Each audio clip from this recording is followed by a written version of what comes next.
I'm blowing this money, you see me, I'm working. You niggas is bluffing, I be out here stunting. Your bitch know she fucking, I keep it real simple. Hundreds on hundreds on hundreds. You niggas keep talking, I'm keeping it coming. You see,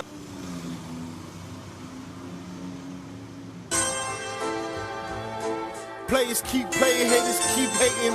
So much to say, so little time. For the hood I pray, haters I spit you, dog. Wash my hands in some incense smoke. Pull a leaf off a tree, flip it over, nothing innocent though. City split it over to me, Hennessy spilling over. Tenements to QB, it's real or more a day. Plenty of ways to die, plenty of ways to survive, plenty of ways getting high. Strays hit the innocent kind, and the rest unjustified with an alibi number. Once again, y'all, what's going on? This is Ariel Oldemyan. If you guys don't know me, I run Go School Retro MBA. This is episode 8, and this one is titled none other than Clifford Robinson. If you guys don't know Uncle Cliffy, I suggest you watch this because I'm going to give you a wealth of knowledge and a wealth of stuff that's not known about Mr. Clifford Robinson. Let me start off by saying that this is a guy that I especially enjoy talking about because I watched him as a young child when I started watching the game in '93. And I remember him because he always had that big red headband. And from the time that I started picking up a basketball, growing up in the Bronx, I started wearing headbands because of Clifford Robinson. And I always admired that because I used to get the red Nike ones. And I wanted to mimic him because I was tall and I could shoot just like Cliff because, he was original stretch 4. Pretty tall guy at 6'10", 280, solid. And not only could he shoot, he can rebound, he can block shots. He was like a stretch 4, two-way, so to speak, before that became a thing. And he was one of the first original guys that could spread the floor at that height. He went to, he grew up in Buffalo, New York. He's a New York guy. And he played for the UConn Huskies. He was second team All-American. They won the NIT championship with him. And his number 00 is retired in 2000 at UConn. So he did a lot of good things at UConn, and he was a really special player. And transitioning into the NBA, he became the second-round pick at number 38.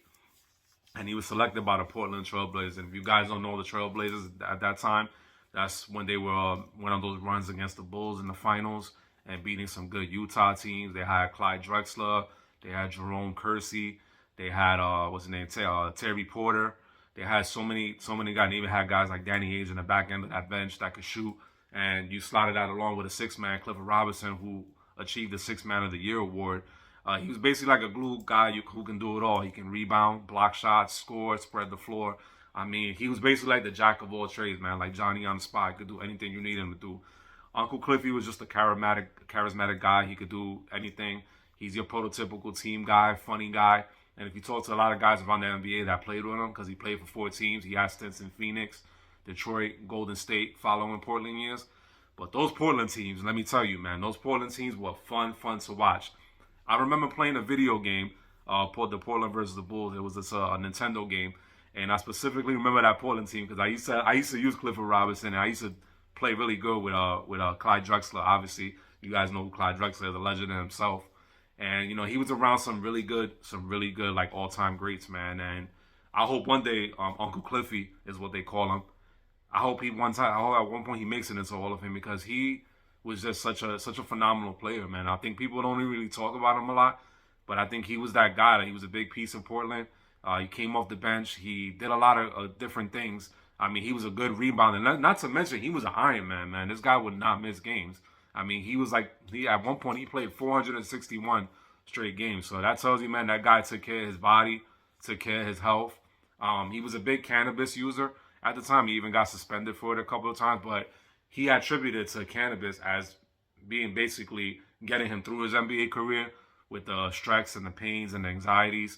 And I'm for all that because I support cannabis, as you guys know, and I think it has a lot of great benefits, as far as for your health and relieving pain and anxiety and various of other things. So I support Clifford Robinson on that because I could attest to it because it does relieve a lot of things.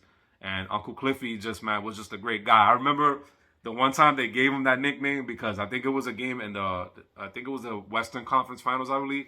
And he in the locker room, he did this dance. It was funny as hell. And then from that day on, they called him Uncle Cliffy. Yeah, Uncle Cliffy was just an all around great guy, man. And just I wish I had the presence scene of my home team, the Knicks, but fortunately that never happened. But I remember mimicking his shot as a kid, man. He was just like he had like this form that he would go at tuck his elbows and he would just have like this smooth like street stroke. And into I've always been like a appreciative of like big men because I'm a tall guy myself.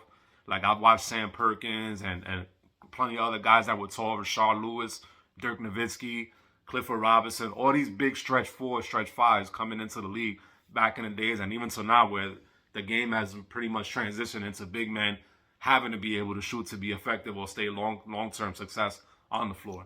So Clifford Robinson was that guy before the stretch five or the stretch four became a thing. And this guy just basically did a lot, man. And he also, a lot of people don't even know this, he holds the record for oldest player to score 50 points at 33 years old. He did it in 2000, which was a phenomenal feat for him to reach. He did it with Phoenix, and it was. I remember seeing that game because I actually saw it live in person. I remember ESPN had it back in the days, and I saw that, and I was like, wow, man. I mean, this guy it's amazing. Like a lot of people really don't even give this guy the credit that he deserves because he was so good, and he just did a lot of different things, man. Just brought a lot to the game, a lot of success to the game, man. He played 18 years in association. And he did a lot of good things off the court. He was a big part of that those two final runs with Portland. Played a big role. Made all defensive team. Actually made his first All-Star game in 1993, which was well deserved by Cliffy. I think personally he should have probably made a few more, but that's here nor there. But I think, man, just overall he had a great career from start to finish. UConn legend, Portland legend. Just every team he's played for, Detroit, Phoenix, all former teammates, the Nets.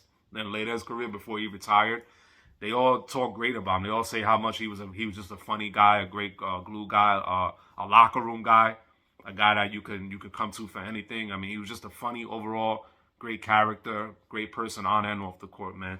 So when I see players like that, I definitely have to give them their respect. And then being a person that has seen the guy grow up as a kid to the time he retired.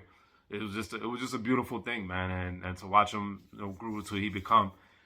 Post career, he was on Survivor for a little bit, and he did Survivor. He went to North Korea with Dennis Rodman, Sleepy Floyd, Craig Hodges. They all did this tour to play against one of the national teams over there in North Korea, and he was basically like an ambassador for the NBA, and he had a lot of different business ventures, and then after that. He started a cannabis business. It's called Uncle Cliffy. Pretty cool, right? Because that's his nickname.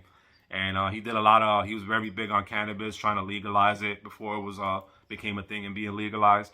Because, like I said, it got him through his career. He attributes a lot of his success and being long-term longevity in the NBA. He attested it to cannabis use. He said, he used it, during games. He even got suspended a couple times for violating the drug policy.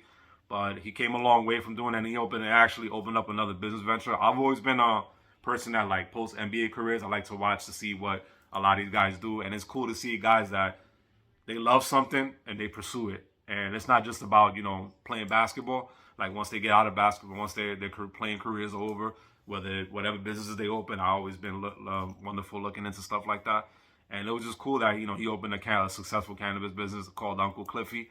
And, it's just awesome to see that, he's basically giving like long-term, as far as like monetary success to his family, to his kids. His kids ended up playing basketball in high school. And, he just has a wonderful family, just a wonderful guy. And if you guys at NBA are listening to this, put that guy in the Hall of Fame, man. I'm calling it out there. Just put him in the Hall of Fame. This guy was a wonderful person, wonderful player. I mean, like I said, we talk about those stories. Paul and Drell plays team. And you cannot forget Clifford Robinson. Clifford Robinson was that original stretch four, and he played a big role on that team. And I think the NBA deserves to put him in the Hall of Fame. I know his numbers retired with UConn, and I don't know. I didn't see anything about Portland retiring, but I think Portland should actually retire his jersey as well.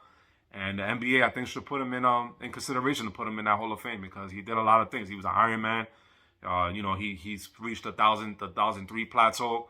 He held that record for a while until a legend, Dirk Nowitzki, passed him, and Rashard Lewis later in the career surpassed Uncle Cliffy. But this guy was just a wonderful player, a wonderful shooter, a wonderful all-around person. Sad to say that he passed away, but he's left a beautiful family behind. that carries on his legacy, and I hope the NBA carries on his legacy, and guys like me will carry on that legacy for Uncle Cliffy, the original Stretch 4. So thank you guys for tuning in, for listening to this episode of Gold School Retro NBA 8. Uncle Cliffy, Clifford Robinson, the original Stretch 4. I'll see you guys on the next one. One love.